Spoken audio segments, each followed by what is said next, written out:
With respect comes opportunity, and with opportunity comes open doors. And with open doors comes power. And with great power comes great responsibility.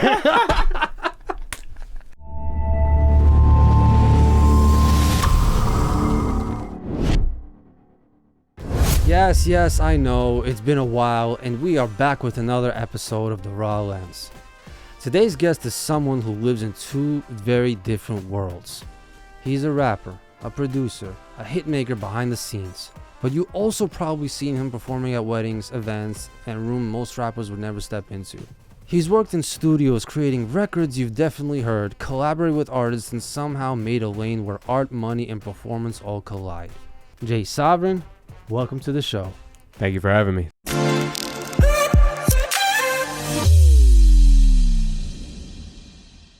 For people who only know the name, who's Jay Sovereign really? How did you come up with that name? Well, that's a long story, actually, Leon. I guess it would have to start in Israel. When I was traveling there to celebrate my little brother's bar mitzvah, we went on this long journey, and we basically saw the whole country while we were there.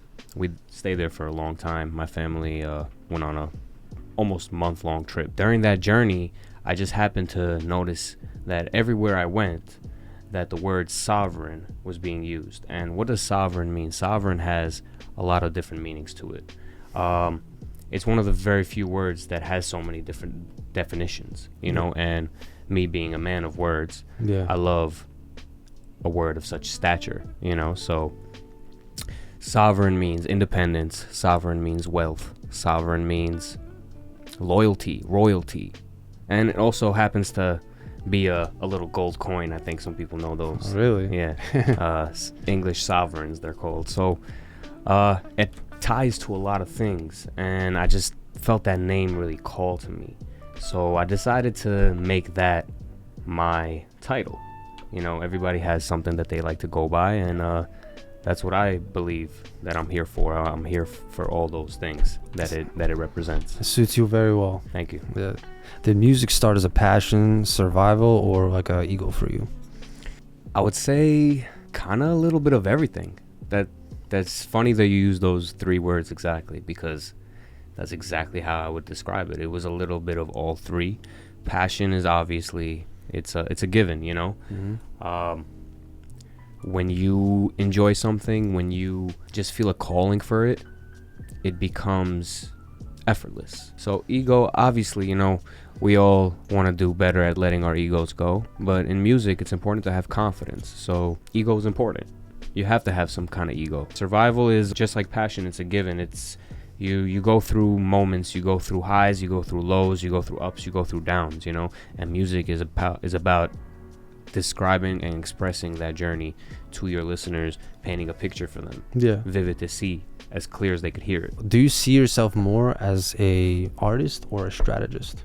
I think I see myself more as an artist. I feel I'm very well rounded in the music making aspect of things, but I wouldn't consider myself a strategist at all, actually, because I kind of live in the moment, you know. I let the sound, the music that I hear dictate how I feel, you know. I feel like when people ask me how do you write a song, I just say the beat takes the words out of my lungs. That's how I describe it, you know. Like whatever I'm listening to, that it just sometimes it just comes out effortlessly, like I said before. I want to know something. Let's talk about it. How did you end up performing at weddings and events? It kind of just happened, I guess. I was a young Bukharian man, just watching the greats, you know, the Yukhans, the Albert Nakalayevs, all of them. Then watching them on stage, and I felt like I could do that, but it's not the same what I do, obviously, but I just felt like I have my own style to bring, and I always fell in love with poetry since I was a kid. Losing certain people young connected me to a different plane, I believe. I just felt a larger connection to words. I believe that words are powerful because it's not what you say, it's how you say it, right? So that's what makes words really powerful, and I believe in them. I believe that you manifest your own destiny, you know? obviously people talk, right? And gossip spreads. People do say that any kind of rapper, doesn't matter who, is either you or somebody else that they bring on, they say that when they bring rappers on to a Bukharian event, it's kind of cringy. How do you feel about that? I said fuck them. I say fuck them. I say they not, if they not with the times, then they are behind, straight up. Because in music and in life, everything is subject to change. Everything is subject to growth and progression. And if you take a look at, I was actually showing somebody the other day, if you take a look at how hip-hop sounded in the 80s and the 90s, oh, it's completely different. It sounds completely different now, right? Yeah. And the same thing goes for today's pop music to 80s and 90s pop music, correct? Yeah. So why can't we do that in our own culture? We should be able to do that. We must do that. I think, in fact, we have a duty to do that, because without growth, without change, how can we ever be better as people? How can we 100%? How can we all live in, like, the world we live in, for example, today? We need peace, right? We do need peace. We won't ever get there without impossible accomplishing small milestones like this of being okay with change. I 100% agree with you on that part. I'm talking about also the cringy part of where, let's say it's an old school Bukharian wedding, right? And the bride and groom, let's say, for example, invite you on to rap, but there's a bunch of old people, so that's why they say it's cringy. But how would that make you feel? I'll tell you what, if the old people thought it was cringy before I got on stage, by the time I got off of stage, the old people are coming up to me and saying, wow, молодец, сыночек. They're talking shit. It's part of the game. My friends sometimes laugh at me because I say that because of me being Jay Sovereign, people will always talk. And they say, they laugh and joke because they say, oh, my head is big or whatever, like we spoke about ego before. But that, I don't say that with a big head at all. I say that with with a lot of humbleness, honestly, that it's the life that we chose. When we decided to put ourselves in the spotlight, I'm not just talking about myself, any other young Bukharian artist, younger or older, any Bukharian artist that's put himself in the spotlight, he understands what that comes with, and that comes with everybody talking about him, that comes with everybody having their own opinions and not really knowing who you are. And I honestly prefer it that way, Leon. Let people underestimate you, because then they'll always be surprised by your greatness. Let the silence make the noise. Exactly. Yep. So be honest, do weddings pay better than clubs sometimes? Do weddings pay better than clubs? I would say it depends whose wedding you're going to. Good answer. I would say it depends whose wedding you're going to. Not everybody is so well off than others. And some people just got it more than others. And it is what it is. It's okay. That doesn't mean that you should feel bad because you couldn't take care of me or another Bukharian artist as well. But the club game's not easy either, man. Of course. The club game is tooth and nail. You know, it's eat or be eaten. And I did a couple of clubs. One of them, people may know, it's called Sony Hall. Sony Hall. Okay. Yeah, so I did that club specifically twice. And I wasn't a big fan of the club scene either, to be honest, because everyone's in there doing their own thing. Everyone's there partying, getting drunk. Things can get a little bit wild and out of hand sometimes. It just really depends on your fan base and what the music you're trying to make and who you're trying to reach. So have you ever made a song you knew would blow before it did? Oh yeah. No, it was the Move On. Move On. Yeah. Yes, but I did Move On with King Kogan, another Bukharian rapper in the neighborhood. He's very talented. Yeah, Move On is a great song. It's probably one of my early hits, but I'm more proud of the music that I make nowadays. I always like to say that your new shit is your best shit. So you should always be proud of your next one. So real talk, let's talk about legacy. What's a mistake you made early that you never would repeat today in your music career? A mistake I made early that I would never repeat today would be probably going to unprofessional studio to start with. I made myself have bad habits, and bad habits, as we all know, are hard to break from. When you go to a hip-hop studio, you're gonna you expect to see things. You know, expect Yeah, to see you- things you when ex- you go to a hip hop studio. That comes with the territory. The whatever you may smoke, whether it's cigarettes or weed, that's not the issue. When I say unprofessional, I mean more of a just subpar studio equipment and an engineer that is not fully focused and dedicated to you and your time that you're paying him for. I believe this is I think a stupid question, but if music ended tomorrow, would you feel fulfilled or unfinished? Like music as a whole. Yeah. Can I take a shot early? Damn, I could never feel. Well, first of all, I already never feel satisfied with my music hunger. It's a constant thirst. It's like I can never quench it. I constantly need to write more, and it's ironic because I never release my music, man. I mean, you should. Yeah, that's a whole nother story. We'll get into that later, I bet. But it's more of a, I can never feel accomplished with music. I said it before in one of my lyrics that I'm gonna be rapping till 70, because I probably will be. It's like you can't stop. You could take the kid out of Queens, you can't take the Queens out of the kid. You know what I'm saying? Yeah. So that's how it is. I did have another lyric saying that I'm gonna be rapping till I'm 80. So we'll see when I get there. Let's hope I live till 80. Obviously, this is not a truth or shot question yet, Okay. but what's the wildest thing you've witnessed at a private event? The wildest thing that I Yeah. have witnessed at a private event.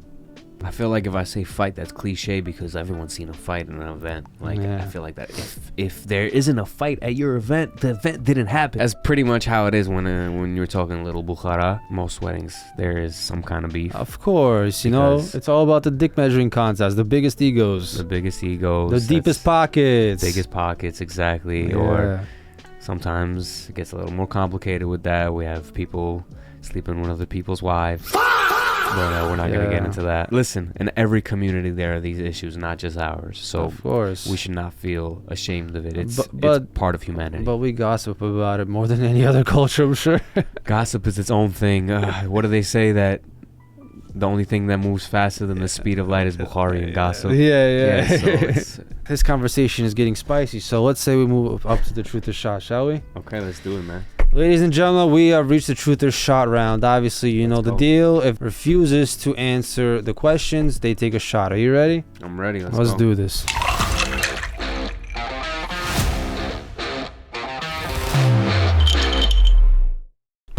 What are we drinking today? Today we are drinking the one and only cliche drink Don Julio that you see in every damn wedding. Don Julio. Reposado. Nice. Okay, and it's chilled. And it's chilled, yes. Chilled. I like that. All right. So You know what? let's- Let me do it Bukharian Yeah, style. Bukhara. Let's Bukharian go. style. Here's some pickles. Here's some Mhm. chips. There we go. All right. That's big ass shots. I know. All right. First question. You probably all have witnessed this question before already, but I'm gonna do it straight up. Is there an artist you work with that you think is overrated? Damn, right off the bat, dog. The first shot, baby. Let's do this. Hold up. You ain't gonna answer this one. I know that. What was the question again? Is there an artist you work with that you think is overrated? Drink up, bitch. Damn, bro. All right, I'll drink to Drink that. up.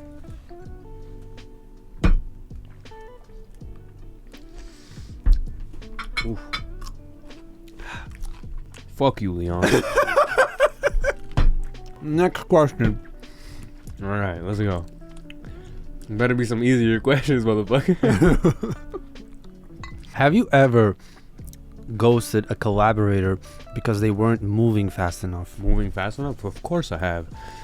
Of course I have. And one that still eats at me to today, even.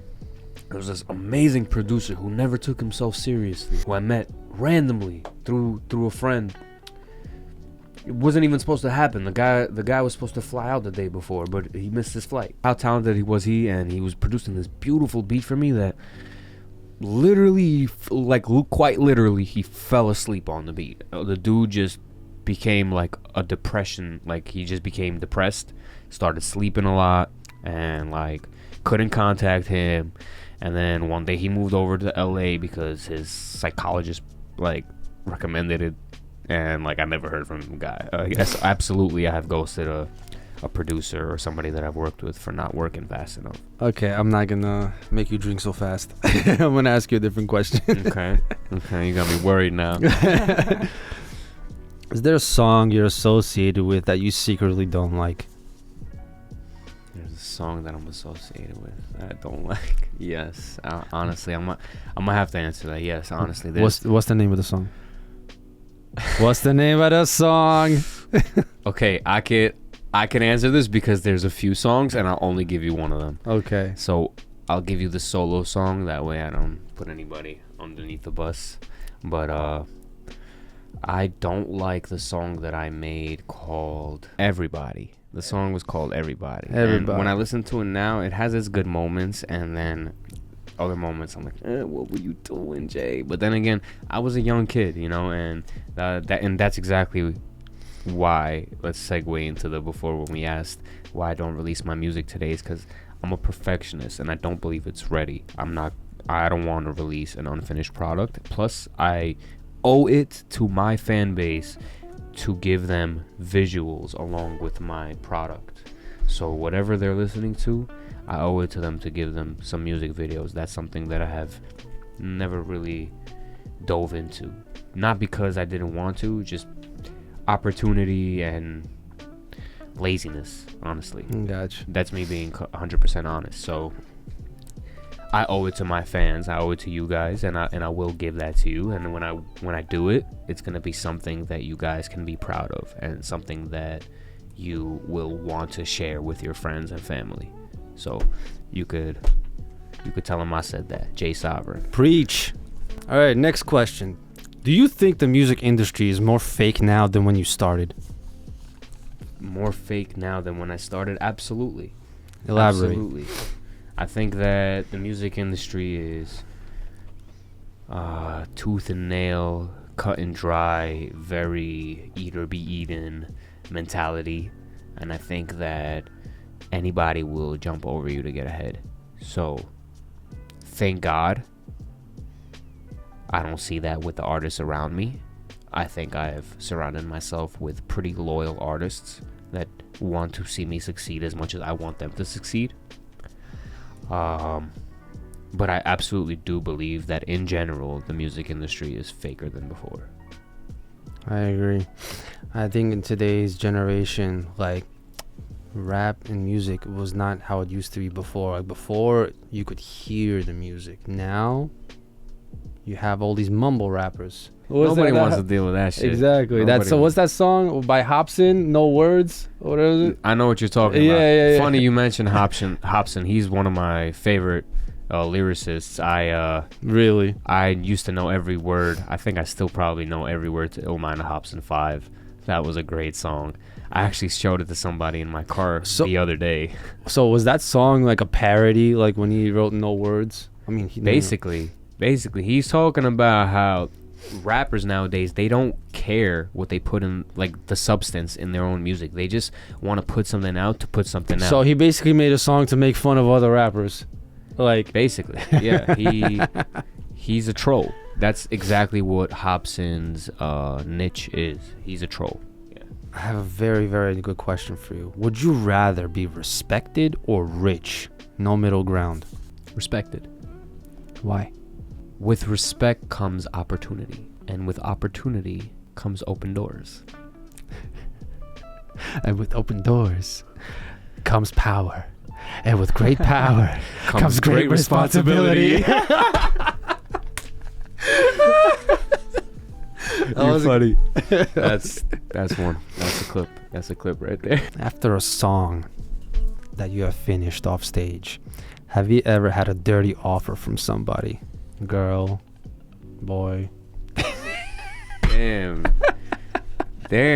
Leon getting spicy with the questions. Okay. Shoot the shot. I think I'm gonna have to take a shot on that one. Давай, лыхай. Sorry. Shot number 2. I'm not gonna lie though, the reposado's smooth. Cause it's chilled.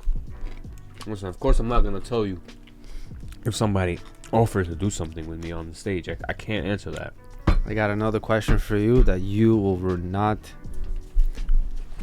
answer 100%. Think so? I know so. Pour them up, baby. Pour them up. Let's see. What are these? We are on the raw lens. What does that mean? That means you have to answer authentically.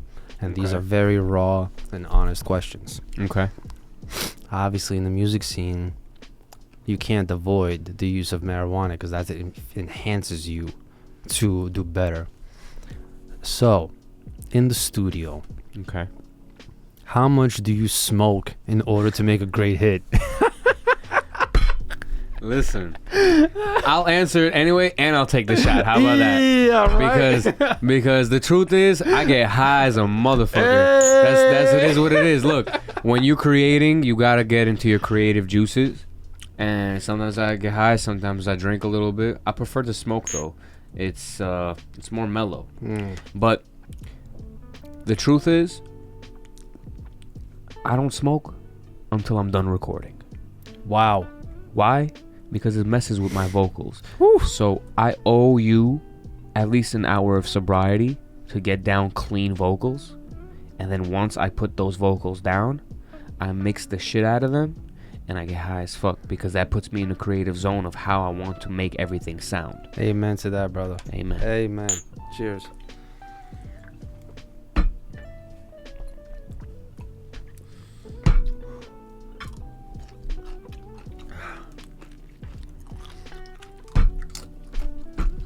Woo! Not bad. I'm fucking with the pickles and the cracker combo. The ultimate munchies. The tequila was nice and smooth too. I like your setup here too. Thank you. Pretty nice. I remember you were here before. Yes, I was. I had all this stuff. I was here with King Kogan. We There were was- going to shoot a music video here with you. Yeah, there was a couch over here. You guys sat improvising and shit. And then COVID happened. And then COVID. So if you guys want to know why you guys didn't get a beautiful music video, how beautiful was the idea too? Oh my god. We mapped everything out. We were just about to start shooting and then quarantine. We had a script, bro. We had everything. We were just about to start shooting and then quarantine happened. So that is one of the things that I owe you. I owe you guys visuals. I'm going to give you visuals. Amen to that. I'm gonna make it happen. There we go. I'm gonna make it happen, bro. I got you. Let me ask you a question, Leon. Oh shit. Okay, let's go. Did you tell your mom? About what? You gotta let your mom know that you're gay, bro.